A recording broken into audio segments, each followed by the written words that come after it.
Oke, bismillahirrahmanirrahim. Assalamualaikum warahmatullahi wabarakatuh. A'udzubillahi minasyaitonirrajim. Bismillahirrahmanirrahim.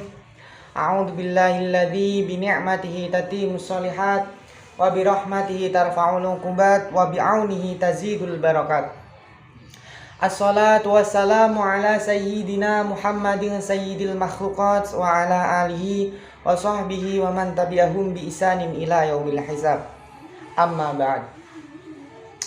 Yang kami hormati Bapak Rosidi MPDI selaku pengampu makul psikologi perkembangan, dan yang saya cintai dan yang saya banggakan teman-temanku sekalian yang ada di kelas ini. Pertama, marilah kita panjatkan puji syukur kita kehadirat Allah Azza wa Jalla yang telah memberikan kita rahmat, taufik, nikmatnya kepada kita sehingga kita dapat bermuajahah meskipun melalui online.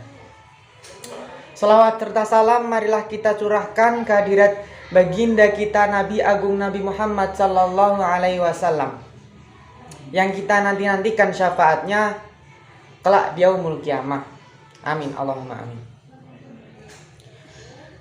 Baik, langsung saja saya di sini sebagai moderator yang akan memimpin jalannya presentasi pada siang hari ini. Kami kelompok pertama dengan judul metode pendekatan dan aliran psikologi dalam perkembangan. Pemateri pertama yang akan disampaikan oleh Mbak Via, yang kedua pemateri kedua Mas Alvan, pemateri ketiga Mbak Maulia, pemateri keempat Mbak Safira. Langsung saja kita menuju pemateri pertama. Materi yang pertama adalah metode pendekatan secara umum. Sebelum menjelaskan ke apa metode pendekatan secara umum dan apa macam-macam metode pendekatan secara umum, terlebih dahulu saya akan membahas apa itu psikologi dan apa itu psikologi perkembangan. Psikologi adalah ilmu yang menyelidiki dan membahas tentang perbuatan dan tingkah laku manusia. Sedangkan psikologi perkembangan adalah aspek perkembangan fisik, kognitif, emosional, sosial, moral, dan lainnya.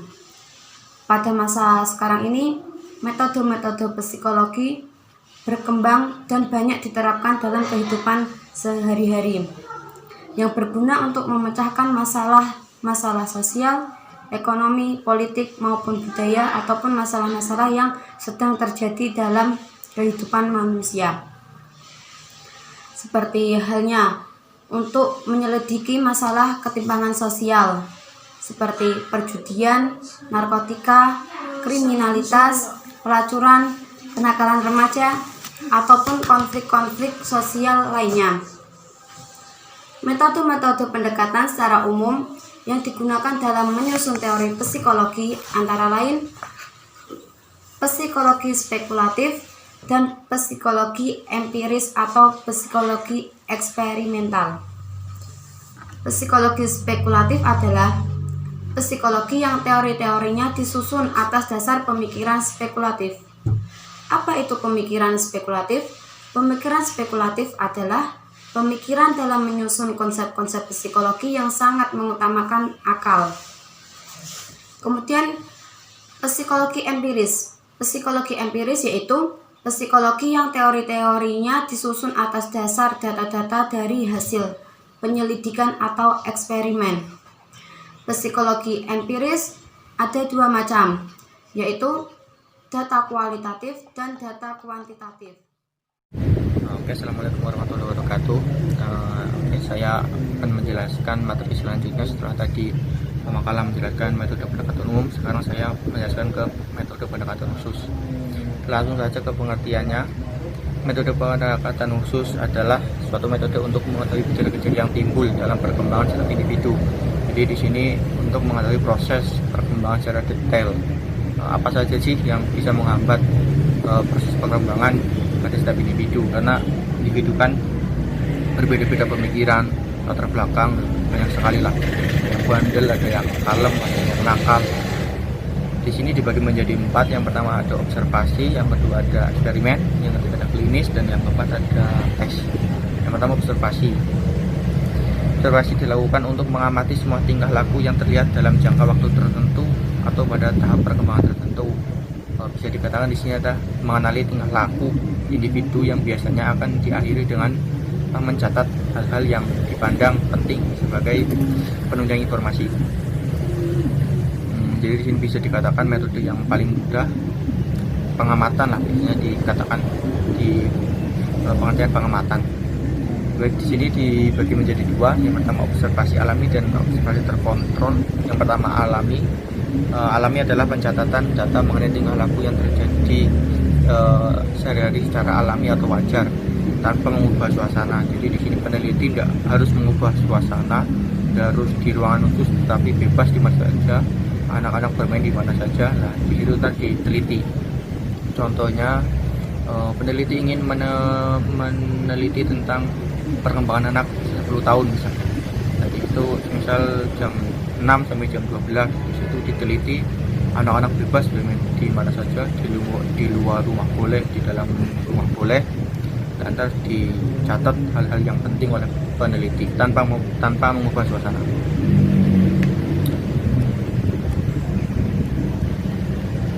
Terus observasi terkontrol dilakukan bila mana lingkungan tempat anak berada diubah sedemikian rupa sesuai yang diinginkan oleh peneliti. Jadi di sini dilakukan di ruangan khusus ya, diubah, maksudnya diubah, tidak secara alami tapi diubah oleh peneliti. Langsung saja contohnya, misal di sini guru penjasorkes ingin meneliti terhadap siswanya bisa bermain sepak bola atau tidak. Nah, ntar di sini dilakukan penelitian di lapangan sepak bola misalnya. Di situ setiap siswa diberikan penelitian, diberikan fasilitas, diberikan peralatan. Ntar sang guru itu mencatat setiap individu, apakah yang A bisa bermain sepak bola, B tidak bisa bermain sepak bola, yang C bahkan tidak sama sekali. Ntar dilakukan catatan hasilnya itu bagaimana. Dilakukan di ruangan khusus, mengubah suasana, atau bisa disebutkan dalam bahasa ilmiahnya itu observasi laboratoris atau laboratory setting. Di setting sebagaimana yang ingin oleh sang peneliti. Di sini observasi yang terkontrol itu lebih jitu ya, lebih ampuh karena hasilnya lebih akurat daripada yang secara alami, karena sesuai keinginan dari sang peneliti. Yang kedua ada metode eksperimen.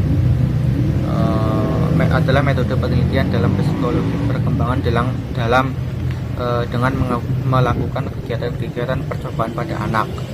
Nah, jadi di sini bisa dikatakan gampangnya rekayasa lah, semacam percobaan rekayasa. Jadi di sini tidak mudah karena setiap anak itu berbeda-beda.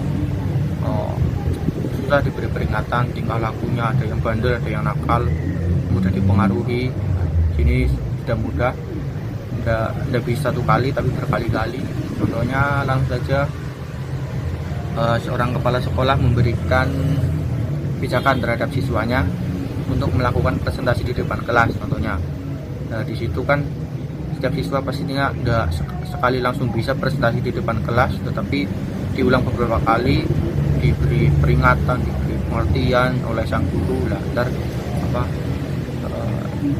yang pertama, yang kedua, percobaan pertama, percobaan kedua, percobaan ketiga, ntar disimpulkan, dicocokkan, diperbandingkan. Yang pertama bagaimana, yang kedua bagaimana, yang ketiga bagaimana. Jadi semacam rekayasa lah percobaan. Ntar diberi kesimpulan antara percobaan pertama dan sampai yang terakhir. Terus metode yang ketiga adalah metode klinis. Adalah suatu metode penelitian yang khusus ditujukan kepada anak-anak dengan cara mengamati mengajak cakap-cakap dan tanya jawab.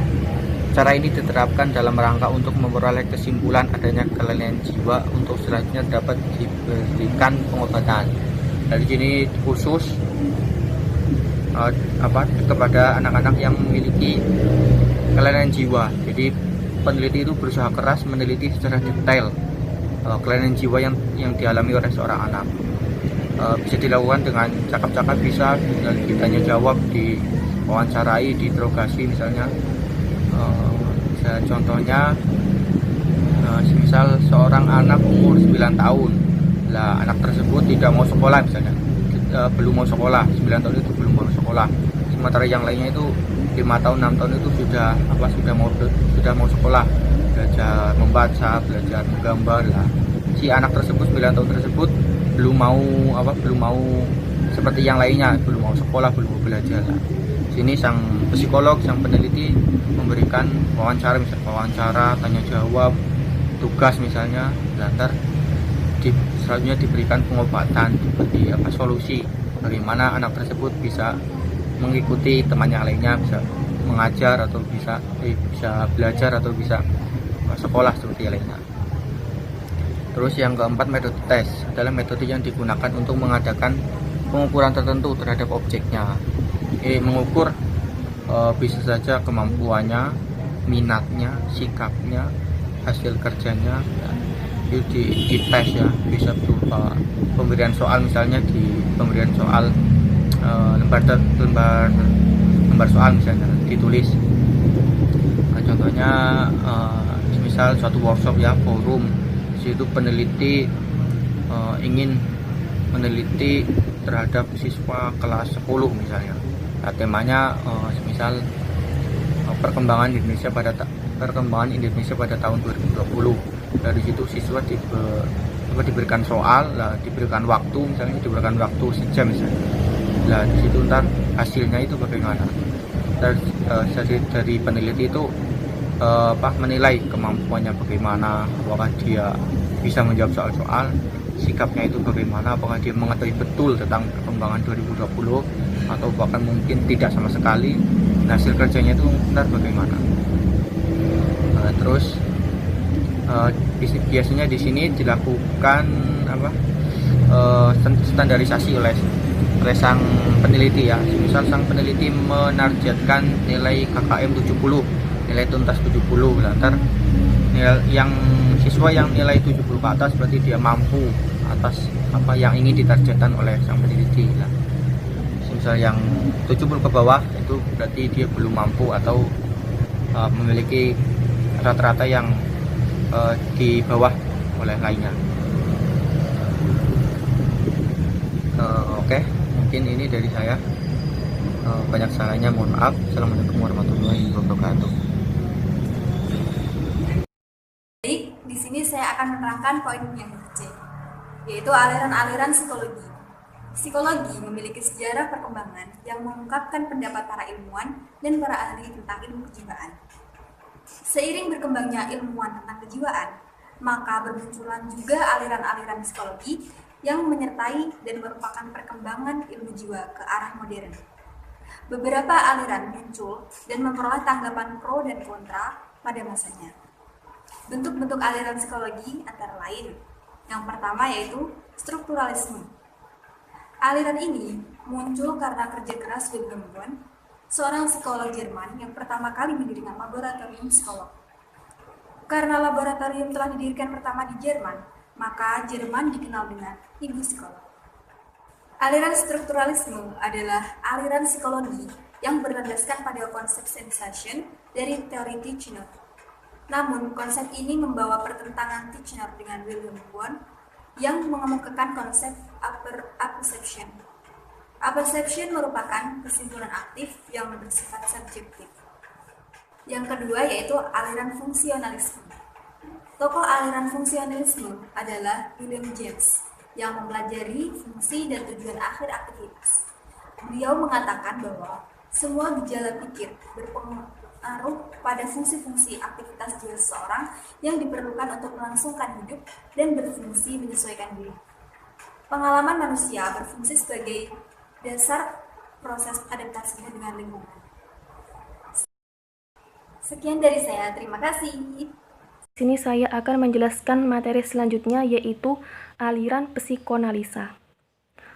Lahirnya aliran psikoanalisa dalam dunia psikologi oleh para ahli psikologi sering dianalogikan dengan revolusi atau Konfernikon dalam Natural Science.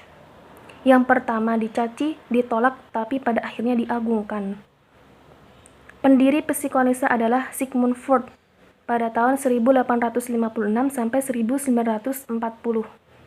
Freud mengambil metode Burr mengenai hipnosis untuk menangani pasiennya. Tetapi pada akhirnya tidak memuaskan dengan hipnosis tersebut dan menggunakan asosiasi bebas atau free association.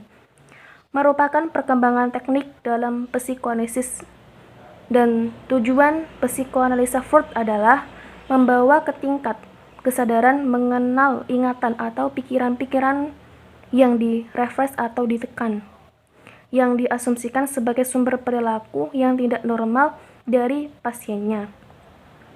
Aliran ini sangat kontras dengan aliran behaviorisme, dan aliran psikoanalisis ini merupakan aliran yang mencari penyebab munculnya perilaku manusia pada alam yang tidak sadar. Tokoh aliran ini adalah Sigmund Freud dari Australia pada akhir abad ke-19. Dan aliran ini berpendapat bahwa manusia adalah makhluk yang berkeinginan. Kemudian Freud banyak memberikan kontribusi dalam hal mengembangkan konsep motivasi dari alam ketidaksadaran dan mengarahkan fokus penelitian pada pengaruh pengalaman dari masa kecil terhadap perkembangan kepribadian selanjutnya sampai dewasa. Di samping itu, Freud juga mengasang studi yang intensif tentang emosi, yaitu cinta, cemas, dan seks. Kemudian, libido seksualita. Seseorang berusaha mempertahankan eksistensinya karena bermaksud memenuhi hasrat seksualnya. Dalam pandangan psikologi humanistik, teori Freud hanya menjelaskan adanya kebutuhan yang paling mendasar dari manusia, yaitu kebutuhan fisiologis dan tak mampu memberikan untuk 4 kebutuhan manusia yang lain. Dan di dalam tak sadar inilah tinggal 3 struktur mental yang diibaratkan gunung es dari kepribadian kita, yaitu yang pertama ID atau S, energi psikis. Yang kedua KH atau ego, dan yang ketiga Überler atau super egg. Oke, saya akan melanjutkan pembahasan poin C, aliran-aliran dalam psikologi, tepatnya pada aliran behaviorisme. Aliran behaviorisme adalah aliran psikologi dalam tingkah laku yang bersifat radikal, yaitu ketika menyamakan tingkah laku manusia dengan binatang dari insting atau bawaannya, sehingga tingkah laku keduanya dapat dikondisikan. Aliran behaviorisme memandang manusia sebagai mesin yang dapat dikendalikan perilakunya melalui pelazimaan. Sikap yang diinginkan dilatih terus-menerus sehingga menimbulkan maladaptif behavior atau perilaku yang menyimpang. Peletak pertama rumusan atau peletak dasar teori ini adalah Ivan Petrovich Pavlov dan William McDougall. Pavlov terkenal dengan eksperimen yang mengenai refleks bersyarat dan refleks terkondisi yang digambarkan terhadap anjing mengeluarkan air liurnya. Menurutnya, segala aktivitas kejiwaan pada hakikatnya merupakan rangkaian refleks. Dan menurut Dougal, melalui teori tentang insting adalah kecenderungan bertingkah laku tertentu dalam suatu tertentu sebagai hasil pembawaan sejak lahir dan tidak dapat dipelajari sebelumnya. Dan aliran ini memiliki 4 asas. 1. Classical conditioning, law of effect, operant conditioning, dan yang keempat adalah modeling. Keempat asas tersebut merupakan perubahan atau proses perubahan dalam belajar. yang lebih tepatnya lagi adalah berubahnya perilaku tertentu menjadi perilaku baru. Dan ada beberapa pandangan dalam aliran behaviorisme ini yang saya sebutkan ada 6, yakni akan saya sebutkan. 1. Tingkah laku manusia atau hewan merupakan realitas dari jiwa yang abstrak yang bermakna dalam diukur secara ilmiah dengan pendekatan alamiah. Psikologi adalah ilmu yang mengkaji sesuatu yang objektif, empiris, dan realistis. Penelitian terhadap tingkah laku atau over-observer perilaku menyimpang. Faktor-faktor eksternal dalam konteks behaviorisme adalah rangsangan yang dapat diikut sertakan, tetapi bukan merupakan tingkah laku yang sejatinya. Jiwa dalam arti yang sungguhnya adalah insting. Seluruh pengalaman sadar hanya dapat disadari oleh tiap-tiap individu. Cukup dari saya, ingin dilanjutkan poin 5, Gestalt. Oke, yang terakhir saya akan menjelaskan masih di aliran-aliran psikologi, yaitu yang terakhir Gestalt. Gestalt, istilah Gestalt dalam kamus berarti from, sub, configuration, whole, yang artinya bentuk keseluruhan, esensi, totalitas, hal, dan hakikat. Aliran ini lahir sebagai upaya protes terhadap panduan elementaris dari GHRF Ehrenfern yang merupakan pelopor psikologi Gestalt dengan karyanya Weber Gestaltqualitäten. Kata Gestalt ini sendiri berasal dari bahasa Jerman yang dalam bahasa Inggris berarti form, shape, sama yang di atas, yang artinya bentuk, totalitas, dan bentuk keseluruhan. Seperti itu. Tapi tokoh yang dianggap sebagai pendiri aliran Gestalt ini namanya adalah Mark Wardeiner. Langsung kelanjutan, yaitu kesimpulan dari semua materi yang sudah disampaikan. Kesimpulannya, psikologi perkembangan adalah aspek perkembangan fisik, kognitif, emosional, sosial, moral, dan lainnya. Psikologi sebagai ilmu pengetahuan yang berdiri sendiri dalam mengumpulkan data dan inspirasinya menggunakan metode-metode ilmiah. Pada era masa kini, metode-metode psikologi mulai dikembangkan dan banyak diterapkan dalam kehidupan praktis untuk memecahkan masalah-masalah sosial, ekonomi, politik, dan budaya. Bertolak dari kebutuhan manusia yang konkret demi tujuan-tujuan kesejahteraan umum. Metode-metode pendekatan secara umum yang digunakan dalam menyusun teori psikologi antara lain: 1. Psikologi spekulatif. 2. Psikologi empiris atau psikologi eksperimental. Metode pendekatan khusus merupakan selanjutnya metode pendekatan khusus, tadi kan umum. Metode pendekatan khusus merupakan suatu metode untuk mengetahui gejala-gejala yang timbul dalam perkembangan. Berikut beberapa metode yang digunakan. 1. Metode observasi. 2. Metode eksperimen. 3. Metode klinis. 4. Metode tes. Seiring berkembangnya keilmuan tentang kejiwaan, maka bermunculan juga aliran-aliran psikologi yang menyertai dan merupakan perkembangan ilmu jiwa ke arah modern. Beberapa aliran muncul yang memperoleh tanggapan pro dan kontra di masa. Bentuk aliran-aliran psikologi itu antara lain strukturalisme, fungsionalisme, psikoanalisis, behaviorisme, dan Gestalt. Sekian dari kami kelompok pertama. Mungkin ada kekeliruan atau kesalahan, nanti bisa diluruskan oleh Bapak dosen.